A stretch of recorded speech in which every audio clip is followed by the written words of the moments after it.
மூஞ்சி மூணு வச்சுன்னு இருக்க. சொந்தக்காரு வந்தாக்கா வந்தோமா சாப்பிட்டோமா கும்பம் போட்டோமா போய்கினே இருக்கணும். அனாவசியமாக என் பிள்ளை பற்றி பேசுகிறாங்க. என்னத்துக்கு பேசுகிறாங்க? அவன் எங்கேயோ மாடாட்டம் வயசும் கிடக்குறான். என்னத்துக்கு என் பிள்ளை பற்றி பேசணும்? சொந்தக்காரங்கன்னா ஒரு நாளைக்கு 2 நாளைக்கு வருவாங்க, ஏதோ ஒன்று பேசுகிறாங்க போகிறாங்கன்னு விடாமா. நான் பேசுகிறேண்ணா, என் அண்ணனை பற்றி நான் பேசுகிறேண்ணா.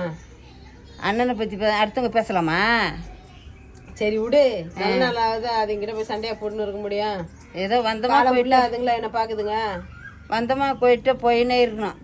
அதுங்களுக்கு அதெல்லாம் பேசணும். என்னடா இது கூட இப்போ அந்த அண்ணனை பற்றியே நம்ம பேசுகிறோமே, என்ன ஏதுன்னு.